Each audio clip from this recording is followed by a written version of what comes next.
What's up, studs and honeys? Welcome to episode 6 of the Ardor and Grit Experience, featuring Majid Corbett, former Division II All-American, Gamma World Champion, and an undefeated 8-0 fighter. Majid's eyes are locked on one path, to become the greatest MMA fighter of all time. Confidence is an understatement. Majid is a beam of swagger, emitting authenticity at every step. Walking through his gauntlet, Majid knows that his greatness is inevitable. In this episode, Majid discloses his perception on sacrificing your way to greatness, building authenticity around your brand, his plan to earn the GOAT status in MMA, and much more. Now, ladies and gentlemen, let's extend a warm welcome to Majid Corbett.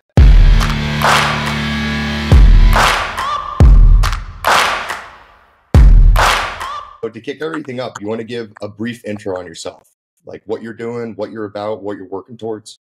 Yeah, man. So my name is Majid Corbett. I lived most of my life in South Carolina. I was born in Jersey, but like I said, I lived most of my life in South Carolina. Grew up there. Started wrestling there. I wrestled. Did my thing. Had a lot of fun in that. Went to college. Wrestled there. Did my thing. Had a lot of fun in that. And then fucking now I fight. So I fight. I'm living in Fountain Inn, South Carolina, Greenville, South Carolina, and yeah, man, I fight. This is my life here, man. I fight. I bartend a couple of nights, to pay my bills and things like that. Just pay for something to eat, and then I dedicate all my time to my craft and my art, like the thing that I'm best at. I just got back, a little over 3 weeks now. I just got back from Thailand, where I competed in the Global Association of Mixed Martial Arts World Championships, and I won that shit. Won that at 65.8 kilograms, which is 145 pounds. And yeah, I'm back home, looking for fights, looking to keep rolling, looking to keep competing, looking to keep getting better. And really, that's it. That's really the short-term goal right now, is just to keep getting better, keep getting experience, and, having a good time while I'm doing it, staying safe. Got to stay safe and got to keep compounding on those goals, man. Biggest thing, man. Biggest thing. Wrestling has been, so you're in MMA now, and wrestling's definitely like a big pivot point for your style in MMA. When you were kicking everything up, and obviously you're projected out to continue your route with MMA, premier organizations are always your big hopeful. When you started off with the sport of wrestling, what made you get into it? What made you kind of get like your baseline? Because wrestling's obviously your foundation. How did you get into the sport of wrestling? Dude, it was actually crazy. I had no clue what the sport of wrestling was. Like, I didn't know what a mat looked like. I didn't know what a singlet was. I didn't know shit about the sport. I didn't even know it was a sport. I just knew it was like a WWE wrestling.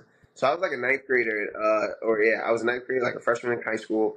And I was like the smallest kid in high school. I was like 80-something pounds. And I played football. I had this football dream, like every little American boy dream. I wanted to be a football star. I wanted to be the best football player ever.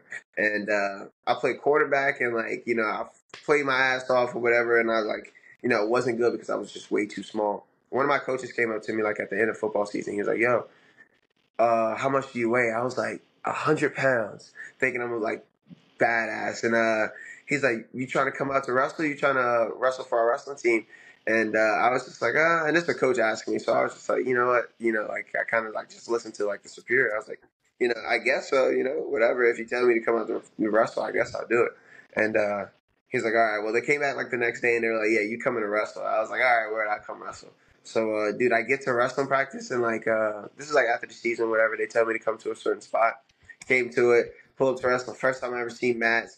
I see guys in wrestling shoes and shit like that. I didn't even know what it was. So I'm like, my coach like makes me weigh in, and so like I get on the scale, bro, and I'm like 84 pounds. And I remember looking at them like, yo, I'm so sorry for lying to you. Like, my bad. Like, they're expecting me to be like 100 pounds. So I was like, dang. I was like, all right, whatever. And they're like, they don't give a damn. I was like the only 106. So they're like, yeah, just start wrestling. So they gave me a pair of shoes, and I laced the bad boys up and just wrestled. Like, ever since then, I just took off. It wasn't like my true thing at first. Like, I still was in love with football. So I went back my 10th grade year, my sophomore year in high school, and I played football again. But that kind of like messed me up because like my first year in wrestling, like I was buns. Like, I won only one match. Like, I won the first match that counted, and I lost every single one before that. and I lost every single preseason match too. I was just always getting pinned. I was just trash, bro. I didn't understand the sport or anything. The only reason I stayed in it is because I like to travel and be with the homies, and we just had so much fun. And I don't know, I just used to kind of like scrapping a lot. But dude, I sucked. And the next year I played football again, and I sucked again at wrestling. And then like after that, I was like, all right, I probably should take this serious. I had some talks with my coaches and things like that, you know. But yeah, bro, that was it. How did you start recognizing you had potential with the sport of wrestling? And when did you start like fully committing to it? Because you obviously took the leap of faith with going to college to wrestle. When did you start really getting more immersed in the sport? I would say after my sophomore year when I quit football. I had like the real life talks with my coach, my coach Robbie, Coach Robbie, and like my high school coaches were all on my ass too about like being football. No, we had a talk. They used to drive me home every day. I never had a ride from like wrestling practice. It was either the homies or coaches. And I remember one day we got home late after something. He was like, "Yo, look," he was like, "You want to be good at a couple of things, or do you want to be great at one?" And I was just like, "I want to be great at one thing." He was like, "All right, so we got to talk about trying to play other sports, just like because like he broke it down to me. He's like, dude, there ain't too many 5'4", 100-pound cornerbacks in the NFL, and I was just like, oh shit, you kind of right. And so he broke it down to me like that. It was just saying some other stuff. Wow, like I could be really good at this if like I put like full effort into it. And I was just like, all right. So like I said, he was a coach. He was like a mentor to me, an older man. And so I was just like, I listen to this guy. So. Yeah, dude, I freaking after like my sophomore year, I was like, all right, screw everything else. It was the first time I went to I went to Newberry camp, like a wrestling camp over the summer, everything like that. And I think what year was that? I did some other stuff. I wrestled a bunch of freestyle and Greco. That's what it was. I got introduced to freestyle and Greco. My coach, Darren Goodell, he took us around the state like during the summertime, and like we used to practice in like an elementary school and like all kinds of other places just to like do freestyle. And it was mad fun. Like I was still with the homies. It was like just like a peak time in my life. Like now I'm like going out doing stuff with my friends, like hanging out with them during the summer. Like I'm not at home, doing like just like shit I shouldn't be doing at home or like in the area that I'm in. So like it was like the first time I got out, and like it just like opened me up to a new world. That was my leap of faith, and like I knew it started taking off when I like took it serious. I started watching videos of like my favorite wrestlers, and I wanted to do the things that they were doing. So like I went one in like God knows, like 39 or 40 my freshman year. I went like 11 and something, like 11 and 30 my sophomore year. And then I went like 45 and something, like 47 and something my junior year. Cause like I just spent those couple of months like dedicated to wrestling, watching videos, trying to do the things that they were doing, trying to look like they were, like getting the swag, getting the culture about the sport and everything like that. And like, cause like all that stuff helps. Like that, like makes you a better wrestler. Like, being like immersed in it. So I immersed myself in it, and that's when I started realizing, like, I'm like, oh, okay, this ain't too bad, you know. You unpackaged a good amount of stuff right there. Like your mentors, role models, or just support system in general, they usually see things or like the potential in you that you don't really see in yourself, especially at a young age. Like you're floating through life, just figuring things out, and all of a sudden they're like, this kid's got a ton of potential with this specific area. If he hunkers down and commits himself, he'll get some outstanding results. And then the other thing you said is like videos. Social media is an issue at this point. People just scroll on social media looking at half naked chicks with their fat butts and checking out all this like nonsense. But if you hunker down with your principles and like literally just absorb the content that's surrounded with your purpose, bro, you can jump levels quick. It's just the exposure. 100%, bro. It's like, dude, you just have to dedicate your time. You have to just like almost make that sacrifice, right? And fortunately enough, like I was like ignorant is bliss. So like I wasn't really like, and at our time, like we didn't like social media wasn't popping like that, like how it is now. You get to see the things that you do now. So like those kids that's like going through it right now, they definitely face that challenge. But yeah, no, I think that is a big part in like making sure like you sacrifice kind of the BS in life right now, early, and then that'll set you up for like later. So it's like, I think that played a big part and big role in my life was that like, I wasn't doing all the other bull crap. I was just like hanging out with my wrestling buddies, like talking about wrestling, doing wrestling, things like that. Yeah. And that's where that contradiction comes in because you always get pulled in 15 different directions, especially when you got like your core group of boys. You Yeah. see all the fun they're having, going to the parties, having the social life, and you're like, damn, the people that like matter in my life, like my family, want me to hunker down on this because it's important. And you want to prove to the people that you love that you commit to it. Yeah, for sure. Well, that was my thing was I had like very few friends that didn't wrestle, and they you know they weren't really that type either. They weren't really getting too much trouble. Like I was the one who was doing all the reckless shit. I was the one that was always like trying to do stuff. But like my wrestling friends, like those who were like I called my friends. Like those were the only people I hung out with. Like even when I was in college, like the only people I hung out with were the wrestling guys. Like yeah, I had a couple of people that were like, yo, what's up? I dap you up. Keep it moving. But like those weren't never anybody that I was like, yeah, like we're making moves together. Like I look at the stuff that they're doing around or whatever. I'm just like, I don't care about that. I care about what my friend's doing. Like the guy that I train with is doing. Like that's what kind of matters to me. And like even now, like I have an MMA team. Like we have an MMA team like surrounded by us. Like I don't care about. Like I work at a bar. I don't care about like meeting someone and like starting to hang out with this crew of people. Like I'd rather hang out with the guys that are doing the same thing as me. Because we have the same all the same goals in mind. So definitely, dude. Definitely. Yeah, it's like a change of mindset. Like you can't allow you should. Like, oh, what are they doing? Like, just do what you have to do. Do what you and your crew are supposed to do. Definitely. And you shift your focus to what your intention is. Like when you completely shift your perception to this is what I want to be really good at, you're going to start aligning with it faster. Especially if you have like a fat goal on your plate, like, oh, I want to get a scholarship, especially in high school. Like that was a big goal for me, is like I wanted to get a scholarship to wrestle in college. My parents weren't going to pay for college, so I had to find a way to get my college covered. So it was like busting my hump and reaching out and getting in contact with coaches just so I could line up the opportunity. So when you were in high school, when did you start realizing like, damn, I could take this to the next level and this could be a huge door for more opportunities for me if I fully commit, I make the adjustments, and then either do the reach out or get reached out by coaches? It was my senior year, bro. After I won state, because dude, I was gonna quit wrestling my senior year. Like in November, I was just like, dude, I'm about to be done with this crap. Like, cause it was a whole switch in coaches. Like all the coaches I came up with were gone my senior year. We had some new guy come in, and shout out to him, because like without him, like I probably wouldn't be wrestling. But him and then my dad came in, like Dan Moda, like I called my dad. He took me in, like he took me in, like during that time, pretty much.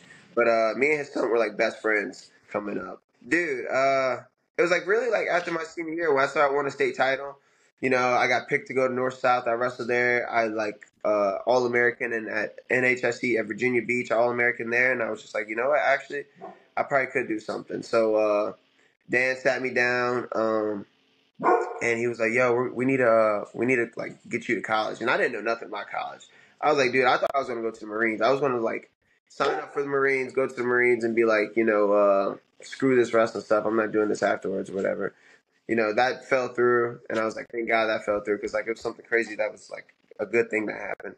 One day I just decided I didn't want to do it, and it was crazy how the event happened too, or at least I thought it was crazy. And thank God I didn't do it. But after I won that state title, dude, because I had lost to the kid the week before. And what do you guys have? Regionals, sectionals, and then states, or how's it go? We go districts, regions, states, and Jersey.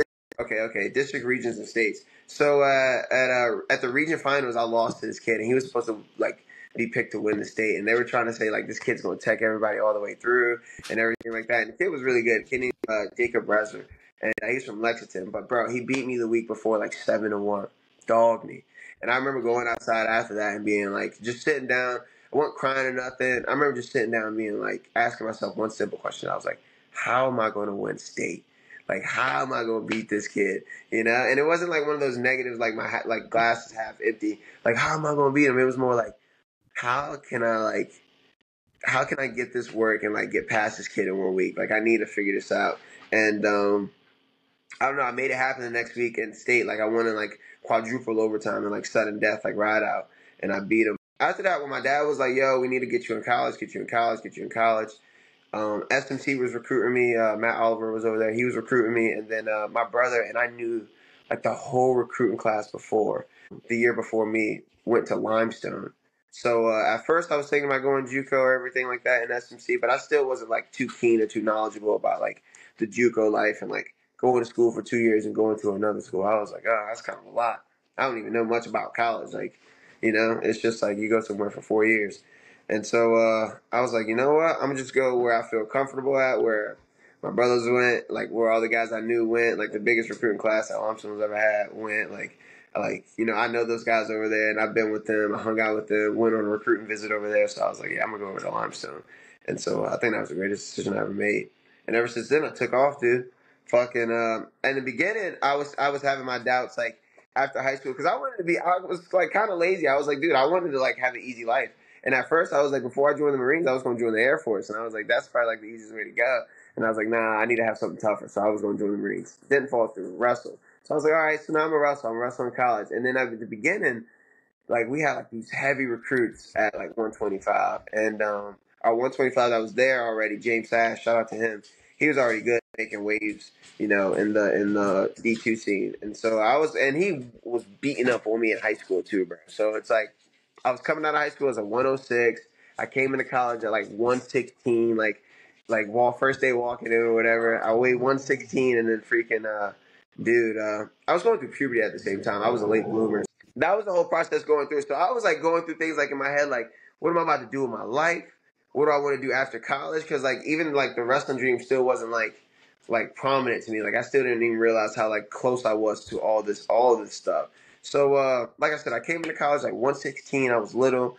We had this big recruit coming in, guy named Zach Clear. We had James Sass, and I was like, dude, at best I'll probably be third string, and I was like, I'll probably never ever wrestle, but I'll just be the greatest practice partner for him. Like I'll take pride in that and like getting those boys better. And then I don't know, reality hit. I started getting in the practice room, started hitting weights, I started getting bigger, and it started happening real fast. And I got real good real fast. Like coaches were telling me to come for one-on-ones. I was doing that. I was just doing anything and everything. Like my mentors, my coaches, like everyone that I cared about, like was like telling me to do. And like there wasn't that many people in my life that were like telling me doing all these things, right? So like I only kept it to a certain amount of people. And I was just listening to the guys ahead of me, like, and watching the guys ahead of me. Like Matt Rudy was going in for one-on-ones. Like, I'll pull up to the gym or the wrestling room, and there's seniors, juniors in there doing one-on-ones. So I'm like, dude, I'm trying to be like these guys. Regardless of what I was thinking before, like, I was going to be a third string or not, I was like, dude, I'm just trying to get good at it or whatever. So some events happened. Some of the real good recruits, went to other colleges, whatever, which is cool. Unfortunately, my boy Stats got hurt, and I was like the next lineup, like the next in the lineup. By this time, I was like maybe like 130 or something like that. I finally hit over 25, and dude, I just got thrown right into the fire, dude, and fucking. I went out, wrestled my freshman year, went 13-13 or 13-12 or something like that. Like me and I think Matt Rose and Daniel Bland were like the only two freshmen that made it to the second day of regionals. And I remember thinking like, damn, that was kind of an accomplishment. There's guys who were like, better than me. I didn't make it to the next day, and like I fought my ass off, made it to the next day, and like I just got really good at wrestling like that first year. And then my second year in college is when I qualified for nationals, and then that's when I kind of was like, oh, I'm kind of all right at this, right? So I got really big for my weight class, and I was like, all right, so like I can kind of use like my body now. I can understand like, gratefully I am bigger. Like I had these attributes, having long arms, long legs, like a good frame. So I'm able to use that to my advantage, and like I started learning moves. I started learning how to move my body more. Like I was getting stronger, faster, and so like I became more like confident in myself, and like just learning the things that my coaches were teaching, like keeping it basic, doing this, doing that, and like actually seeing it, like actually like paying attention, being attentive, like with the moves and everything like that. Like I remember seeing it, feeling it, and being like, just my confidence grew from my sophomore year. And that's when I was just like, you know what? I'm about to take off of this, I'm about to be the man in wrestling. So like I got a little bit of clout from it too in college. Like people like me or whatever, they like my image, and they were like, all right, yeah, this kid's kind of like whatever, he's kind of straight at wrestling. Whether I went 13-12 the year before, whether I sucked or whatever, but like, like dude, I just took it all the way from there. Like it just took another stepping stone than it did like, when I was in high school. Dude, that's sick, man. And the one thing that you said is like you were a late bloomer and you hit this growth spurt and you're 6'1", walking, wrestling 125, which is insane. Yeah, You gotta be lead boned at that point. yeah, But there's this like one quote that I absolutely love, and it's like, genetics deals the cards and the environment plays the hand. And you were around a bunch of guys who were putting in the work every single day. It's like you are the people you surround yourself with. And you were in a room at Limestone, and you see all these guys getting those extra workouts in, putting in that work.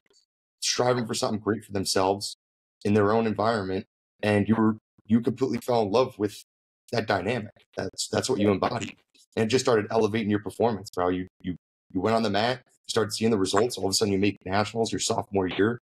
You're tearing kids up, which is sick. Yeah. So, what was like the big transitions? Because freshman year, walking in, you were, like you said, you weren't fully committed. You kind of like started realizing your potential with the sport, where it could head you in the college sense. And then come sophomore year, you make nationals. That was like a fat slap reality. What were the adjustments you made from sophomore year to senior year? Because your senior year, you're all American. You're NCAA D2 All American. You took sixth, right? Yep. You took sixth. So what were the adjustments you made year over year, those following 3 years, the end of your career, that were like constantly opening up that door? You're like, wow, I have more potential on my plate. I'm getting better. I'm compounding these results. What were you seeing and how were you doing it? Dude, it was my training, man. The way I thought about training and how like my approach to it. So I was never ever like lazy in practice or anything like that. My focus would lack a little bit. Of course, the younger I was, my focus would lack. But like when I became more focused and more intensive in practice, and that was the one big step, was that. But the second, I honestly need to retract. The biggest thing was getting the one-on-one practices, dude.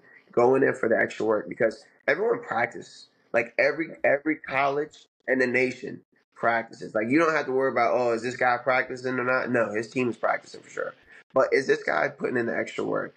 Is this guy going in for one-on-ones? Is he watching film? Is he rewatching his own film? Like, is he doing the extra things? Like, is he going over the small, minute details? Is he practicing the small, minute details? You know what I'm saying? Because like all that stuff is what puts you ahead. And like my dad used to tell me that he's like, everyone practice. It's about who puts in the extra work. It's what separates you from the regular group, right? And then it's about how much more or the type of different extra work what separates you from that group. Yeah, dude, that's what kind of happened. I kind of went back because I kind of lost my ways a little bit my freshman year. I was just in the game, like in college, like kind of having fun, like getting for practice, being tired, doing homework, just going to bed, and like going on to the next day. It wasn't like the same. Like I had to make an adjustment, but it was just how I went about my training, like how I thought about my training. Like, oh, it just wasn't practice. It was like, dude, I'm training to like get better at this one specific thing. And as I do get better at this, like it gave me confidence. Like I can score on guys that I wasn't scoring on before. Like I'm, defending positions a lot better, a lot easier, preserving my energy a lot more, than I was before. Just from like getting these tips and tidbits from my coach, like in these one-on-ones and drilling it and drilling them and drilling them and drilling them. So that's the approach that I took. And so after my first 2 years, I wrestled 25-25, and I qualified. My third year, I had redshirted, and we're building me up to go 33. And I gained a lot of confidence in that too, because I was like, damn, I got a whole year off, and fucking I get to train really hard. Like I wasn't like doing none of the party and nothing like that a while and out. I was like, dude, I get to like just train this stuff that we've been talking about. I was hyped about that, took advantage of that year. And then my fourth year, we're in the region finals, to qualify for nationals. And I was beating this kid from Pembroke and beating him pretty handily. I tore my labrum. It was like in like halfway in the second period. I tore my labrum, and then I kept wrestling. I tore it again in the third period, and I couldn't wrestle. I ran out of injury time or whatever. Dude, that was that blew me because that year I was the most confident that year because I had already took a year off like training. I even still competed. I went to some opens. I went to like an NC State Open and a couple other opens, but that's what gave me confidence. I took advantage of that and like the way that I trained and the way that my focus was about training like changed the whole aspect. Like my diet and getting sleep. It was just like a whole like it became my life at that point. Like everything else on the outside didn't matter. Like I didn't care about really my major, and like I don't want to sound like a degenerate or like a bad influence, but like I used to tell people I went to school to wrestle, and I kind of had the like feeling like by my second and third year I wanted to fight because I was seeing Coach Carl Reed do his thing with the UFC Contender Series and training with Stephen Thompson, and even training with him he invited me to some things and I stayed with him a couple of times like over the years, but dude, I just took a different approach about my training and like getting that extra work in. Yeah, and it's your momentum shift or your perception shift. Talk this a bunch with guys. It's like everyone practices single legs, everyone practices the high crotches. But what me and my buddy say is, it's what's the flavor that's added into the mix? What's the color? All right. And those individual workouts, there's a ton of color and ton of flavor because you get to break down all the intricacies of the sport and then compound that into your own modified style. Yes. And then on top of it, when you're going into the practice room with a team, it's like, what's your intention with the practice? Obviously, you're there to get better. Obviously, you're there to get a workout. But what's the flavor you're adding in the mix? Like when you're hitting that high crotch, like everyone else in the country is in their practice, what is your intention with the high crotch? Is it to smash the kid on the mat as hard as you can? Is it to just bring the pain? Is it to break the barrier of his hips? Like contextualize it for yourself. Yeah. And that momentum shift really levels up your game big time. At least personally, I felt, and a couple of the guys that I talk with, is once they're able to understand why they're doing a specific movement, the brutality of the sport is kind of detracted, and it's more of like the intellectual aspect of the sport. Because the sport's super duper in depth. There's so many different intricacies, like the positional wise, like breaking out technique, body moves, you can get certain things just because the body moves this way. Like, yeah, man, that was my biggest thing. Like, backside, like a lot of we teach run the backside to the hamstring, but I was so long enough, like, you know, I was able to use my attributes that I would run to the ankle, I would run to the heel. You know what I'm saying? And I would be able to, like, you know, put my head in the hole, put my head on, you know, on the side, and be able to crack you down into a like cradle. And like that worked really well for me. Some other guys, they couldn't reach that, you know. So it's like, for example, like you said, like that was my little bit of flavor, you know, to run in the backside. It's like that small, like that detail could change a lot, you know. 100%. It's a game changer, man. And you talk a bunch about like your mental shift too, because at the end of this, everyone says like the corny quotes. It's 90% mental, 10% physical, but it's damn true. Like when you're writing down goals for yourself or like how you want to present yourself as an athlete, 99.9% of everything you write down is all the mental game. Yeah, it's all the perception of yourself. Like if you want to define yourself as greatness is 99% mental. All right, because you got to wake up in the morning, open up your eyes, and think, I'm fucking great. Yeah, like I got to do this shit, you know. I got to do this. I got to be a dog today. Got to do this. Yeah, nah, it's a good feeling, especially when like you are on that way about, you know, writing things down, because I believe that for sure. Like I believe that, yeah, damn near is all mental, 100%. You have to take the mental and put it into the physical world. That's the whole point about writing things down, and I think that's what, like, you know, it sounds kind of crazy and weird or whatever, and a lot of people think that's like, you know, a little cringy or whatever, but like that is literally how it goes down. You think of something and you have to make it happen in the physical world. So like the best way to get your goals done and things like that is like start by writing it down. You know, like start by putting it on a piece of paper. Now it's actually here.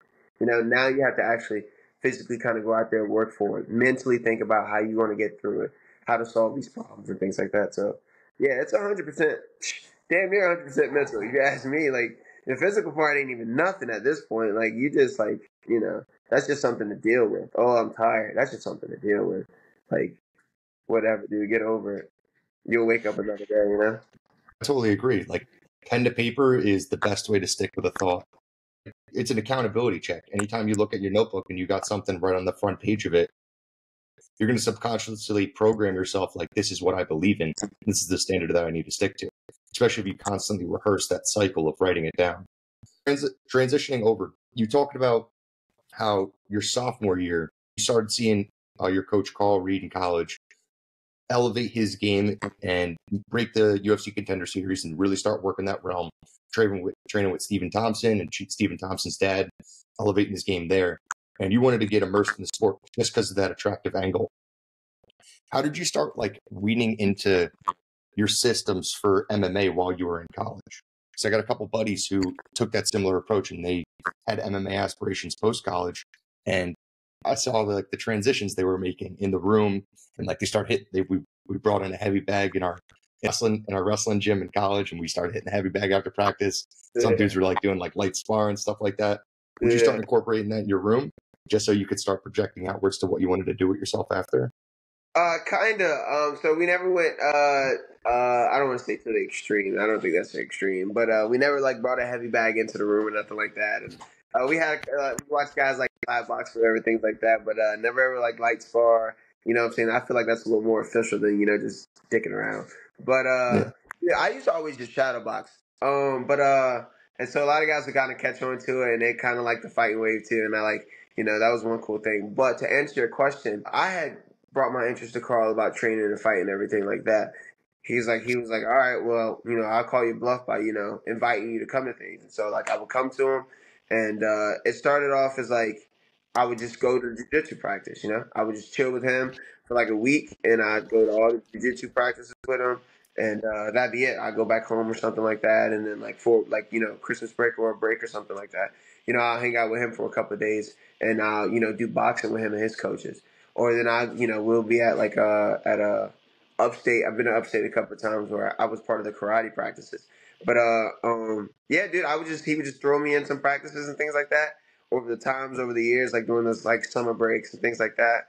And I come back to school, maybe shadow boxing or something like that. One of the homies see like, oh, what you doing? Da, da, da, da, da. And they'll have fun with it or whatever. But that was really it. Like that's how he really incorporated me. Is just by bringing me along. It was just like inviting, just telling me to show up. That was the biggest thing. One of the biggest things like he ever said to me, and that sticks with me to this day. Is like, just show up. Like the least you can do is just show up, and like you've made a great opportunity for yourself. Because there's been so many times where I just showed up, like he invited me or whatever or not. Or sometimes I just showed up and it was just like, I came into like a blessing. Like I met like Ryan Hall or like, we went over, I got really good that day. Like I got like really bad at something. And yeah, man, that was like the biggest thing. Yeah, That's definitely. how made me in. And then like I said, I just shadow boxed and messed around at the school with the homies, and we never did anything like. Your senior year, you're all American, you get off the stage, and what's the first thing on your mind? Is it like, I got to get back to training so I can start hunkering down on my MMA career? Or where was that shift to when you started committing to MMA? Nah, so the MMA shift, it was already committed about 2 years before. I knew I like when I knew I wanted to fight, that was it. Like I knew that was it. Like probably like 3 years before, 3-4 years, it was solidified. Like while I was in college, like my sophomore year, being like, yeah, I'm fighting afterwards, because like I wasn't about to work I wasn't about to work a job. I wasn't about to work in an office. Like I wasn't like I couldn't see myself doing that anymore, and I couldn't like actually envision it. Like it was like a block in my head. Like I would try and just be like, no, block. Like you can't think about it. It's weird. My mind works weird. But man, dude, freaking to answer that question, what was I thinking when I got off the All American podium? I was definitely ready to go on to the next step. If I'm being quite honest, I probably was a little bitter. Like in that moment, I was a little bitter. As you can tell, like I didn't get the memo, and then two, I kind of didn't care about the memo at the time, because the way like how the season went down and like how my year went down for that wrestling year, it's a great interesting story. Like I fought back through a lot of adversity. Like I wrestled that NCAA tournament with no legs. It was crazy, but I was just patched up together. But dude, I got off the podium and I knew what I was just going for next. I knew I was fighting, and I knew my mindset. I knew I had to stay calm about everything. I knew I had to recover. I was going to take the time to recover. And at that point in my life, I didn't know where I was going to go. I didn't know if I was going to go to Denver, Colorado, train at Factory X. I didn't know if I was going to go down to Florida and live with my brother and try and train with Richie Lewis. And I didn't know if I was going to like move an hour away, which is here, to train with Carl. And really, we really didn't have no clue this is what we're about to do either, with the gym and everything like that. But like I said, how things went down, we talked about everything, and like we were like, yo, this is what we're doing. But I made my decision to stay here after going out and seeing what I weighing out my options. When I got off that podium, man, I was just like, fuck wrestling. I'm ready to fight. You know what I'm saying? And I'm tired of this wrestling shit, because like I love wrestling. I think it's the greatest sport ever. Dude, I just always had this thing, like I always felt like wrestling limited me. I had like these mental blocks in wrestling because like, I don't know, one, I couldn't necessarily think.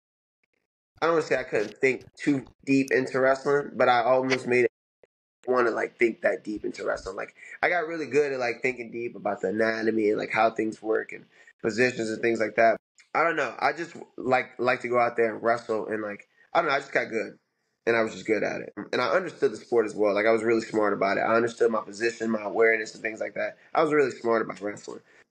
Nah, fighting. I knew. Yeah, I just knew fighting was already go. Like I changed my mindset about training. I was, this is how I'm doing it the rest of my life. Train 2-3 times a day. It's the same way. As soon as I'm done wrestling, this is how MMA is going to be. It's going to even be better because I don't have to go to school. So now I'm just doing MMA two times a day. And, whether I got a job or not, I can like build myself to make money where I don't need a job. And now I'm actually training six times a week, two times a day, and fucking living the life. And I'm like, that's better than college. So like, it kind of like was a relief. I'm done with school. I'm done with wrestling. I'm moving on to the next better thing that I feel is best for me. And I felt more real about it. So that was like my true feeling on it, honestly. So when you figured out that you wanted to commit to MMA, like while you're in college, and then obviously stepping into this realm now, you said that you write a bunch of stuff down. That pen to paper to head is a great connection right there. It helps put things into reality. Did you ever like consider what you wanted to be through the sport? Obviously, like talking with fighters, they were like, "Oh, I want to be a UFC champ," but being a UFC champ is different for everybody. Being a national champ in wrestling is different for everybody. Because me and my buddies were talking about like, oh, we all want to be all Americans, but let's say one of these Penn State guys that's number one in the country, his version of a national champ is like teching in the national finals or potentially that. And then our version of national champ is just winning the nationals. All right. Have you ever defined out what you wanted to be within the sport of MMA and like how you're going to do it and what you're going to say about yourself? Like, I was the most dominant force in MMA or something like that. Yeah, no. I want to go down as the greatest fighter to ever live in the history sport of MMA. Like, go down as the smartest, the most dominant, the most gruesome fighter to ever have lived. I believe I can achieve that, and that's crazy that you say that. I really like how you said that. Like I want to be a national champ. That means taking a guy in the finals, and for some guys, like being a national champ is just winning it. I think that does play a huge role in like how far or how close you'll attain that goal. And I don't think my biggest thing was like I always wanted to be the best at what I did. So my goal the entire time when I was wrestling, and whether it was in high school or college, was to be a state champ, to be a national champ, right? I just wanted to win it. And I remember saying to myself, if I win a national title, before I graduate college, I'm gonna just drop out of college and start fighting right away. Like, I did my thing. I'm gonna just move on. Nah, my thing about fighting is I want to be the greatest fighter in the world. You know what I'm saying? I don't ever want to lose. I don't ever want to get hit hard. I don't ever want to be losing a position. Granted, that's going to happen. It's a fight, and that's part of the game. No, man, except the losing part. Nah, dude, I want to go down as the greatest fighter to ever have lived, and let there be no competition about it, or at least be in the talks. Because, everyone's going to debate. Like, Jordan can never go to sleep at night being like, oh, the world knows that I'm the greatest basketball player. You got people who are hating that it's like, oh, it's LeBron James or it's this, that person. People have their opinions, but I want to be in that talk, and I want to go down as like almost like the unanimous decision of, he's the greatest fighter to ever live. That's my take on it. And the only reason I believe that is because it's a fight. It's not a competition. It's not a wrestling match. It's not a jiu-jitsu match. It's not like any other thing. Like, it's not just a sport. It's a fight. It's a fight for your life. And I believe, me personally, if you go out there and something bad happens to you, whether you get knocked out, you tap to a submission or something like that, like if you were put in a real life situation, if there was no refs, like if you were in the middle of a street, like you're done for, So I treat it as that. So like I want to go down as like the greatest warrior ever. So like Miyamoto Musashi, the dude went 60-0. He had 60 duels to the death. That's one of the greatest samurais from Japan.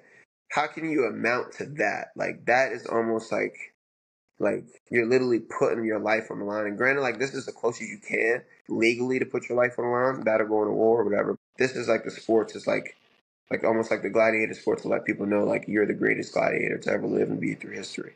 And so I don't think you should just be in this just to have fun or make money or it's a hobby, because that's, like I said, that's how you get hurt. And like that's how, like, me as a person, I determine like what happens to you in life. Like, oh, you're just another person that could have been killed, at the hands of another man.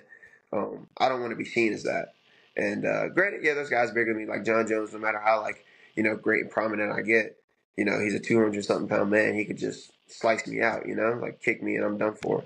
Thank God we live in 20 whatever, so that's not the case. I just believe like if you're going to fight, you definitely should like go in it to be the best, and you should fight for your life, because not at one point in my life do I ever want to lose it to another man, especially a guy the same size as me. I want to set my stone and leave my legacy in this world as, the greatest fighter, the greatest warrior, one of the most solid men, father figures, husbands, a man can be. So that's going to be hard. I'm not perfect or nothing like that. And no one's perfect, but we're going to have our moments of adversity and trials and tribulations. The more you're a man about it and the more you can show responsibility and accountability about the things that, are brought onto you upon yourself and, the challenges you have to face, I think the better, you'll come out and the better your legacy will be. So, like, that's my biggest thing is leaving the greatest legacy, as a fighter. Anyone could. GSP could. John Jones, Conor McGregor, could be. Like, I want to be the greatest. Definitely, dude. And what I've been working with a couple of the guys in my business, because I got a performance coaching business, and a bunch of guys walk in and they have this big goal. And how I contextualize it for them is a goal is an ambitious projection of a fantasy. Okay. It's not there. It's not physical in this existence right now. And how you work towards that goal is through your system and plan. Okay. Well, it's a little bit deeper than that. It's your standards, expectation, intention, system, and plan. Okay. Breaking that down and holding that projection like the greatest fighter of all time, like the baddest man on earth. How are you setting yourself up through your system and plan, or have you thought about your system on how you can project yourself out to be the greatest fighter of all time? And what are you doing and what are you willing to suffer for in order to achieve that? Well, one, I'm willing to sacrifice anything. Not go to this extreme as like, people could think, but sacrifice my time, my body, things that I need to do to make it. Dude, freaking I'm just willing to listen and make the adjustments and follow the same plan as the guys have done it before me, right? So, there's a path to doing it, right? John Jones shows you the path to being one of the greatest fighters. So does GSP. So do all these other guys. They give you the path, right? Everyone's path is almost similar. Like, into a way, it's pretty similar, but everyone has their niche and things like that. That's my biggest thing is listening to the guys ahead of me, listen to their path and how they did it and, like, trusting like my coach, Coach Carl, he's like been, at the top. He's been in the big meetings. He's listened to like, Conor McGregor is a client for one of his, or not one of, but was, or is a client for, an agency that he used to work for and things like that. So he's been part of the biggest talks, the biggest negotiations in the world. And he just like understand how the game goes and how life and like how things work, So it's like, I trust these guys and like helping me guide me that way because without them I would have no clue, you know what I'm saying? So it's like I wouldn't know what to sacrifice, my time, my money, I wouldn't know like when I had enough, training was enough, like I could have done 2 sessions and think, oh, I'm all good, but it's like really like we need to focus more on this or that or this. So I trust those guys in that aspect, but I think that's the biggest thing is getting people around you that have done it before you, are better than you at it, that know more than you, and trusting them, that they care for you and you care for them, and like you're a team, and that you have the same goals in line, that you guys want to be the best, and I think that's the biggest factor. It's just finding someone to hold you, like almost like hold you accountable as well. Finding someone to hold you accountable and just working together with them, and then making the sacrifices, just trusting them, because you're gonna go through hard times, bro. Like no one wants to sacrifice not making money. Like I'm sacrificing right now, like literally not making like no money. I'm just barely getting by with the money that I make at the bar, and it's just like that's part of life. Everybody who's succeeded in their life, everyone has a big business, everyone has like a successful whatever. Like they had to struggle for a little minute before like they popped off, and like that's the same route that everyone has to take, and you can't avoid it. It's just part of the process, part of like being a master. It's like just going through the bullshit in the beginning, getting through the bullshit, understanding how to maintain it, and like I said, control it and freaking elevate yourself at the same time. It's like kind of hard to do, but like you need someone. I think you just need someone to help you out with it. And that's what role models and mentors are for. How are you dialing in on the mental aspect of your game right now to make sure that you're hunkered in on your schedule, hunkered in to execute your plan, and religiously progressing towards where you want to be, the greatest of all time in MMA? Dude, it's definitely hard because I'm like I said, I'm not perfect. It is a fighting battle every day. It was part of like getting into a routine and like finding like liking that routine. That was my biggest thing. I was I'm like trying to figure out things that like I get up in the morning. Sometimes I just start doing random stuff. You know, I get up, start drinking water. That's the first thing I do. I get up, I pray, I drink water, and I go use the bathroom. A lot of times I'm like, oh, I don't need a shower. Let me start doing this or doing that. So I get off a little bit off track because, like I said, I'm not perfect, dude. I just make sure that I plan out. Like, first I like plan out a month. Like this is what my month should look like. And of course things are gonna pop up in between, so I don't worry about it. The week leading up, you know, I plan out the week because it gets a little more specific. And then as I go throughout the days, like, you know, something pops up, I go through the week and let myself know that planning ahead, like it's so good for you. Like and it like helps me out so much because like it relieves the stress off of you when it's time to do something that time and you don't necessarily have to think about, oh, what am I supposed to be doing or this or that. It's like, wait, you just take a look at what you're doing. And then you look at it all week, so you already mentally know. So like a lot of times what I'll get caught up in is I'll do it 3 weeks straight and on the fourth week I'm like, oh, I'll just remember it all. I'm so used to like, you know, writing it down and remembering all. In that 1 week, you know, I'm like inconsistent a little bit. I'm like, oh, dang. Because like I said, no one's perfect. You just gotta hunker back down and get back on track. That's the main thing. It's just like realizing like what you're doing this for, going through the small stress right now, and like you know, a lot of people go through this thing of like, you know, oh, it's hard, and they never really actually get back to doing it. But like, you just have to be honest with yourself. I think that's the biggest thing is being completely honest with yourself. Because is it hard or are you lazy? Like, there's a lot of times I don't want to do something. I have to do it, and then like it's my obligation to do it because like that's what I said I was going to do, and I'm not going to do it all because what? That's what I ask myself. I'm not going to do this because what? What's the true meaning or true reason I can't do it? It's because I'm too tired. It's though I just want to get a couple extra minutes of sleep. It's because what? I want to feel a little bit of extra minutes of comfort. Like no, dude, just get up real quick and do what you got to do because you'll feel 10 times better once you did it. You know. So I don't know what that effect is. It's like where it talks about like you know it's like working out. You feel way much more relieved after you do a session like this. That happens to me all the time. I go to train. I'm like, dude, I do not feel like training. And I get done training. I'm like, yo, thank God I did that. You know, like I'm so thankful. So the same thing is like waking up in the morning and like getting to my routine, writing in my book. It's like, dude, I wake up, I'm like, oh, I can sleep another 30 minutes and be all right. But like, I've proven to myself before, like sleeping an extra 30 minutes is not the way to go. I'm rushing or something like this. And I think about those times. But you really need to realize what you're doing it for and just ask and be honest with yourself. Be completely honest with yourself. I think that's the biggest thing that's helped me. It's like, man, am I actually like I said, am I being lazy? Am I being a punk? You know, like, you know, no, I don't have to be like that. I can, you know, go about this a better way. So I think just being honest with yourself is the biggest thing. Like, be honest with yourself and you'll get the things that you want done. Definitely. And when you pray for the rain, you're going to have to deal with the mud, right? Yeah, exactly. Yeah. Like, you pray for greatness. You have this big intention in your mind. I'm going to be the greatest of all time. But there's going to be a shit storm, a fat pile of mud on your plate. All that bullshit's going to be coming along. All that second guessing, all that judgment, all that contradicting belief, you trying to deny your truth in that in your head that's saying like, I want to stay in bed. I want to be comfortable, all that. And the only way to confront it is to face it, right? Or the only way to face it is to wake up and have a thought in your head that I need to fucking do it. So that's badass, dude. And you talked about like scheduling out your week, and like breaking out day by day. You ever hear of Rich Piana? Rich Piana? No, tell me something. Big juice head, tattooed. He ended up passing away recently. He used to have this thing, 1% better. All right, every single day. The one thing I love about the bodybuilding community is they're so regimented, so dialed in on that purpose. Mr. Olympia, whatever competition's on their plate, just being tan, juicy, and swole. All right? And they have to deal with a lot of stress, just like us fighters and wrestlers.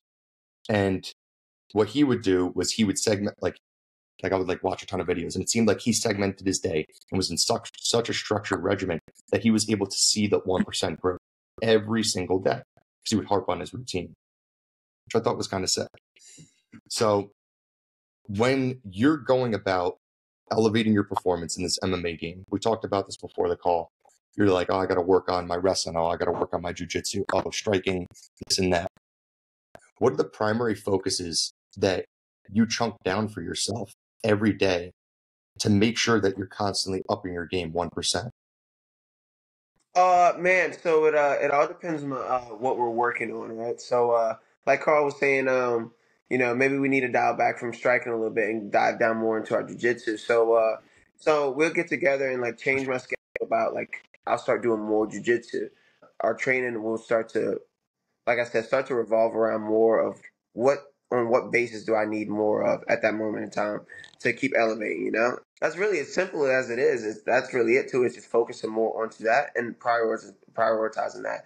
Right now, like for example, when we're just all around, like doing like all the things like all around, like putting it all together, made jiu-jitsu and things like that. I just prioritize. We've been prioritizing my body, like getting stronger and things like that. So strength and conditioning is the biggest priority. I make sure that is the like we schedule around that. We schedule around strength and conditioning. So our classes are either before or we have classes later, and that depends on the intensity of those classes, right? That depends on if I'm learning a lot, like we're going through reviewing a lot of things for my mental note to save my body for strength and conditioning, and then later that night, push myself even more to put myself in those positions that I just learned about earlier today to stimulate my mind. That's really it. You just coordinate around what you what you need to prioritize. And like I said, my body was the priority. I wasn't strong enough to do the things that I needed to. I wasn't flexible enough. So we worked on getting stronger, becoming more flexible, becoming more stable. And through that, and once we get through that, because I'm still going through that phase, is when we'll dial back on. So for example, strength and conditioning, and then we'll pick up the intensity in other practices. So maybe we don't have to review as much, jujitsu or striking. Like my skills have, gone up exponentially that, like I said, we don't have to review that much. We just can get like reps and experience goes and feels and, start to feel the sport more rather than, reviewing, technical things that like, in fight and wrestling, it doesn't ever get that technical. You know what I'm saying? You just kind of got to get to it, get to a spot and understand where you're at. So that would be my case of prioritizing. You need to figure out what it is. The biggest thing to in the sport of MMA, and also I would also say in wrestling, you need to figure out if you're strong or flexible enough to do the things that you want to do, right? If you want to be able to do a split and defend a takedown, or if you want to be able to whizzer hard or throw jack or underhook. If you're not strong enough, maybe you need to do more of this, more of that. Like focus on that. And then once you start to get better at that and get strong enough, is when you're able to start to, like I said, build the next blocks for, what you want to, get better at and create. So that was the biggest thing. I wasn't really ever too focused on, like, we were focused on getting strong in college and everything like that with wrestling. The way the strength and conditioning was set up, it isn't like how it is now. Like, the reason I'm at where I'm at right now is because my strength and conditioning had completely changed my body. And I wouldn't be able to do the things that I am doing without it. Prioritization for me was strength and conditioning. Like I said, it changed my life. Same way it could change, like, anyone else's. Like, finding what what you need to prioritize, like the main base to keep everything running and going, that's how you do it. That's ideal. Yeah. And all right, so stepping into right now, man, like, so how many fights are you trying to line up per year in order to get into that premier organization and earn that greatest of all time status? Because you got to constantly hunker down on those small steps, those small milestones in order to get what you want. How are you hashing out your trajectory? So right now, we're in the amateur route. So right now, it's all about experience, like getting as many fights as you can. And you also got to go based on your body and everything like that, how you're feeling. And like I said, running this game like we're professionals, but we're professionals in need. Like we're not like Conor McGregor or Michael Chandler or Israel Adesanya where we only need to fight once or twice a year. That's pretty ideal right there. Is to fight once or twice. Because those are like extreme fights. You know what I'm saying? Like those aren't just like amateur fights where you go and knock guys out. And even then, like, hell, you can knock a guy out and then come back and, like, shock the world, fight it again, and then fight again. People want to see you fight. So that's, like, that's the biggest thing. But you also need to build up as well. You need to build your brand. You need to take time off. You need to do other things. So I think that plays a big part in, like, becoming a better fighter, too. But right now, in the amateur phase, dude, we're just trying to get fights, dude. We're just trying to get experience. Get experience, get experience. And the only way you do that is by fighting, training, fighting, training, fighting, training. Those things right there. It doesn't really matter to me. Last year, I would have said we wanted I would have said like 6 fights, but damn, we got 8, or 7. We got 7, So it was like that's pretty cool. We definitely beat our goal, but I don't know. You should probably get like 8 fights a year for sure. I think that's a little less than every 2 months. That's kind of crazy, but I think I would say 6 fights once every 2 months. You fight, train the month of January, fight in the middle of February, something like that. Train again, fight. Just get fights and experience, man. That's the biggest thing. Same thing with like wrestling. How to get better and how to team the best wrestling, best wrestler in the state or whatever. It's like, dude, go to those tournaments, wrestle early, like just get as much experience as you can. Wrestle folk style, wrestle Greeks, freestyle Greco. That's like going to jiu-jitsu tournaments, go to wrestling tournaments, things like that. Kickboxing tournaments, boxing tournaments. I've done 2 of those. Like, fuck it, dude. Why not? Yeah, you got to get the exposure. You got to put yourself out there. Exposure, get experience.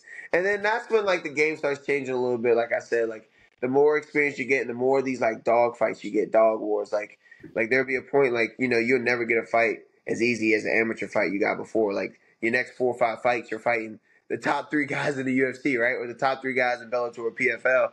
It's like, you don't want to go about those the same way. You don't want to fight one of those fights and then 2 months later you're fighting another dog or you're fighting another dog after that. And it's like, that's like kind of like what happened with Gilbert Burns a little bit. I feel like he was on a hot streak for a minute, like fighting like back to back to back to back.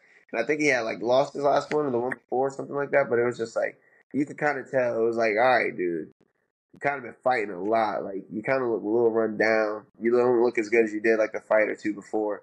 And not to say like he's getting worse. I just think he just fought a little too much at one recent, like in too short of a time. Like Israel Adesanya, didn't he just put out something where he's not going to fight till 2027 or something like that after Sean Strickland fight? Yeah, he had what, like 3 or 4 title contention shots. Like people going after him. Yeah, dude. He was fighting a lot. He was like the most active champion. He was fighting during COVID when there was nobody in the stands, bro. Nobody else wasn't trying to fight. The champions weren't trying to fight then. Yeah, and he was throwing it out there. They were going banging, yeah. So you mentioned something really cool that I feel like not a lot of guys in the MMA community really talk about is like the branding associated with the sport. You got to represent a brand. All right, at the end of the day, you are a brand. You're Majid Incorporated. What's the brand that you're trying to put out there for yourself? What's that flair that you have, and how are you projecting that brand out to line up more opportunities for yourself? Dude, just be a man. Just be like the greatest man. Be an honest, honorable man, and just be yourself. At the same time, like you can't ever not be yourself. But you damn sure got to be a man, and you got to be honorable. You got to be loyal. You got to be trustworthy and true. That's the biggest thing that all men should have in common is being stand-up men. Going things about the right way. But you also got to have your flair. Like just be who you are. You know what I'm saying? Like sometimes I get a little wild. Like I talk loud. Sometimes I'm quiet. Like it's just all about like what's needed to be in the moment. The brand, yeah, that's what I would put out. Is just be you, bro. Just be you, and I'm just gonna lead by example. That's like the only thing I can put out for myself is the type of brand that I want to promote is stronger men, better people in this world. And so I'll preach that to the people, and I'll just show that. Like I said, I'm always gonna say this. I'll never be perfect. There may be times where I can't promise this that I won't get in trouble or something because I do have something on my wish list that I want to do in my future. That the world might look at me like as I'm crazy, but it's like whatever. I don't care. You can kind of do whatever you want, and I'm not putting any other people in danger or harm or nothing. What I plan on doing is I plan on freaking, dude, I've gotten like 2 or 3 tickets in Virginia. And when I become like a billionaire, bro, I'm going to hop in the flyest motherfucking car there is and fucking send it through Virginia. Just send it. And like cops follow me or whatever. And I'm going to just say, fuck you guys. And then when I'm done driving, I'm going to pull over, get out the car and just lay down. So just expect that in the near future. You know what I'm saying? Like this guy is doing a high police pursuit chase. And it's like, I'm only doing this because you guys fucked me when I was like 19 years old. And I'm now to pay out of this. So that may happen, that may not. But listen, that's what I was saying. Just be you. Don't put anyone in danger or anything like that. And, just be an honorable stand-up guy, And that's just what I want to preach to young kids, because like I think men and the boys are like, and the children are like the most important people in this world. So like that's kind of what I want to put out. It's just, stand up for yourself, stand up for the people you love, and protect those things. And that's really it, dude. And just be yourself and be honest. That's really it. Just be stand up, man. Just be a real one. Just be a real one. I feel like the biggest thing with branding, especially just projecting the person that you want other people to view, is authenticity. You need to be, like you said, you have to be you.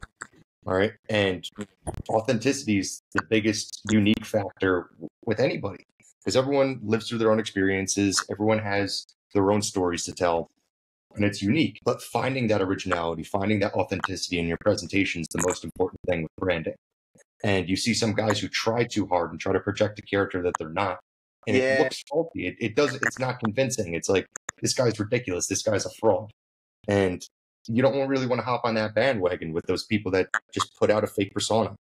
Yeah, dude. Because then, like, you have to, like, that was my biggest thing. Like, I suck at lying, dude. I can't lie because I can't keep up with the lie.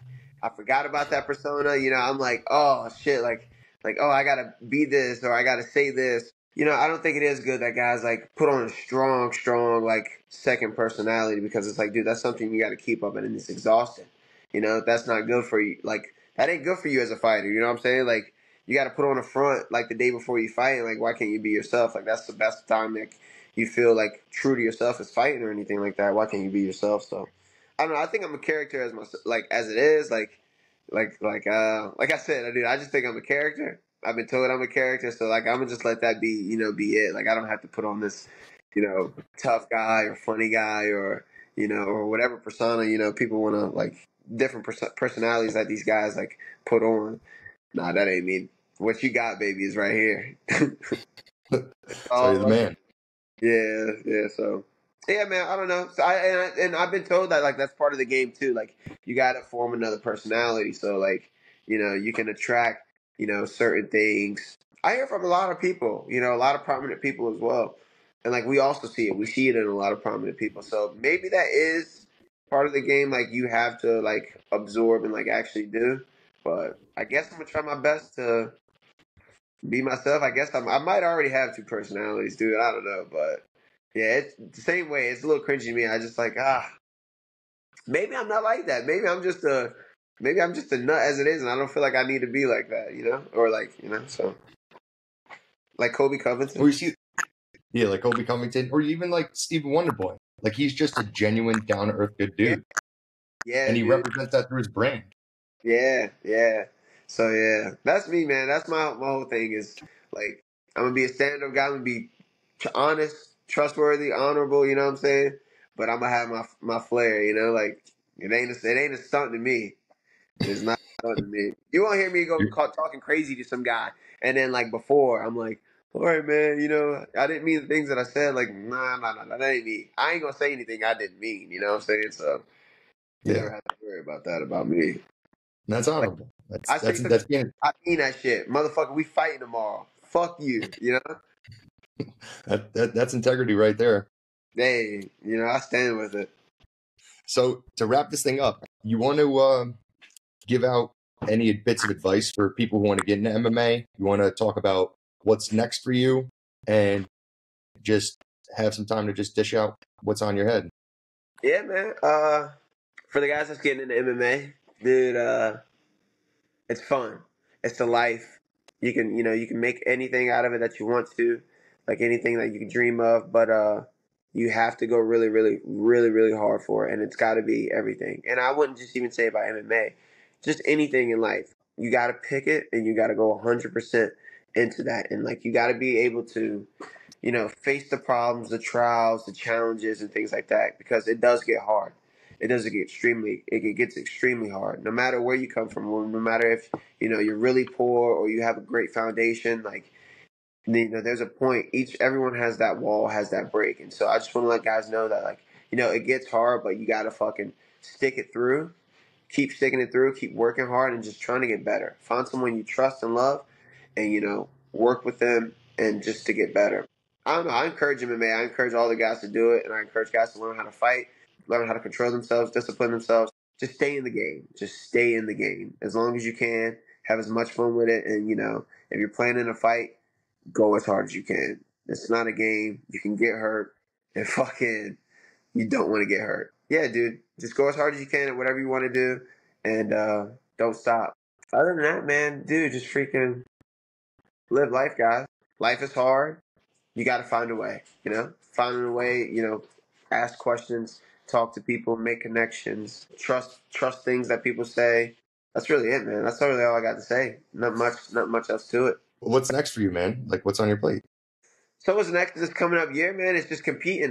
We got these first like 2 quarters kind of planned out about competing in a bunch of jiu-jitsu, getting my jiu-jitsu game better, getting more comfortable in those areas, getting my grappling game a lot better, and constantly working on my striking, getting better in those angles, getting more comfortable. Just staying down in the dirt and getting better, and also building my brand as well, building my brand for myself, for my team, and hell for my teammates as well, because those guys are the ones that's building me up.